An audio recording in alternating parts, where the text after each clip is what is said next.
Hello and welcome to the fourth of these little videos in which I am describing the zodiac signs. So if you haven't seen the other ones, then I will just explain that the zodiac signs are actually portions of the sky around the Earth, simply that. So the space around the Earth is divided into 12 segments, just like a Terry's chocolate orange, and each of those segments has a name, and they have names like Taurus and Gemini and Cancer and Leo, and I'm today describing that part of the sky called Gemini. And because we were all born when the sky was complete around us, we all have a little bit of all of the zodiac signs in us. So even if you were born a Gemini, because the sun was in that part of the sky called Gemini when you were born, you could still have some Gemini in you, because the sun may not have been in Gemini, you may be a Taurus, but there may be other planets in the sector of the sky called Gemini. So we all have a little bit of this zodiac sign in us somewhere. But of course, the Gemini Sun signs will recognize the things that I'm describing, because after all, the great and beautiful sun was in that sector of the sky when they were born, so it's more highly illuminated. Okay, so what is Gemini all about? What are the air signs all about? Because Gemini is, after all, one of the three air element signs. And well, air is all about being curious and detached and analytical, thinking a great deal, but being friendly and sociable and highly communicative too. Gemini, the first of the air zodiac signs, says, Lord, give me this day my daily opinion. Because if there's one thing that Gemini sun signs do a lot of, it is change their minds. Even, if they make the strongest statement, then it's really just the beginning, the starting point. Because the Gemini energy is always looking to debate. It's always looking to start things off and then, with their quick minds, go all over the place. Will it be this way? Will it be that way? I could put this argument, I could put that argument. So you could be in a discussion with someone who has a lot of Gemini energy, and you could find yourself with someone who's running rings around you and changing constantly as the conversation goes on. This is the butterfly sign of the zodiac, so just kind of flitting around and taking a little here and taking a little there. Air moves quickly and thinks very quickly, and so Gemini thinks quickly also.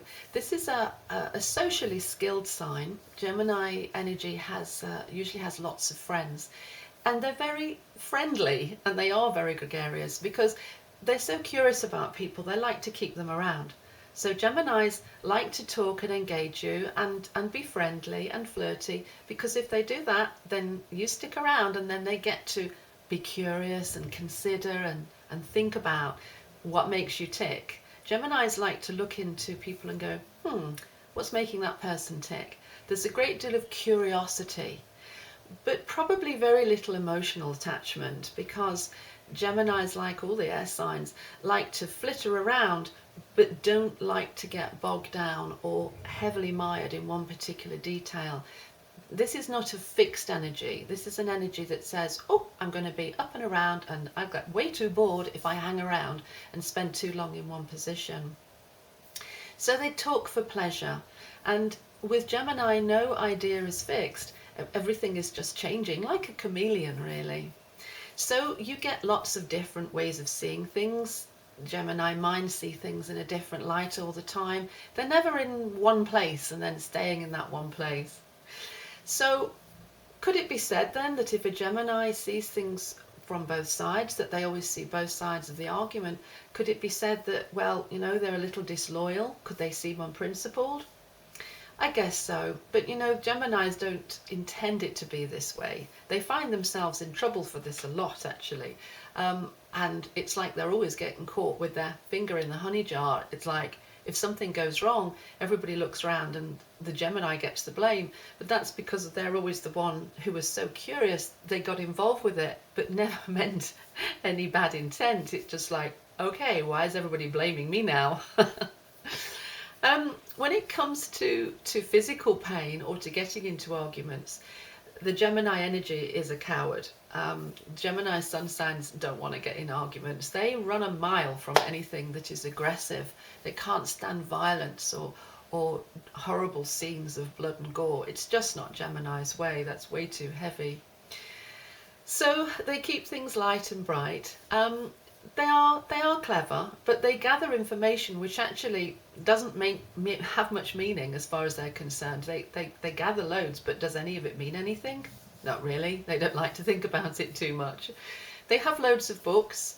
The average person who is Geminian in nature usually has a stack of books on the bedside table, all of which have a bookmark halfway through. They read a book at the beginning, they'll read the first few pages, then they'll read the middle, then they'll read the end. Before they've even finished the first chapter, they'll have read the last page. This is because Gemini likes to know where it's going and likes to think about it as it's going along. This can infuriate those signs that don't want to know what the end is before they get to the end of the book. The Gemini phone bill is enormous. They would always be better to take those mobile phone packages which have unlimited text and unlimited minutes, because that's what they like to have, unlimited opportunities to text and to talk.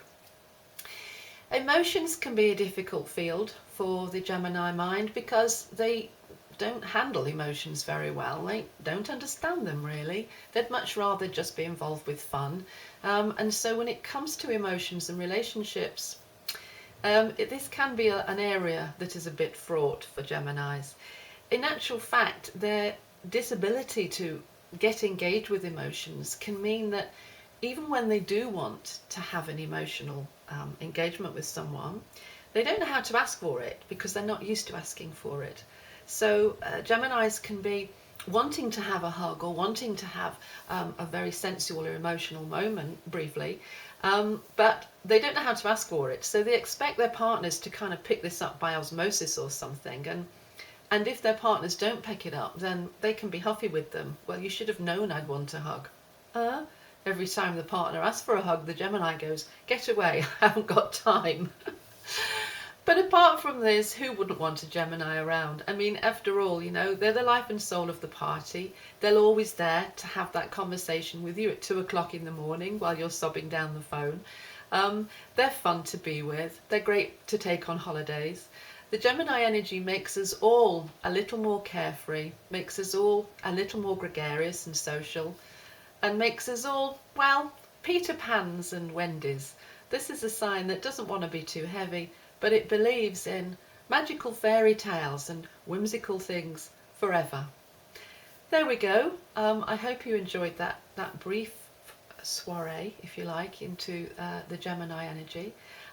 Thank you very much. My name is Alison Chester-Lambert, and it was great to talk to you, and I hope you enjoy the others in the series. Thank you and bye.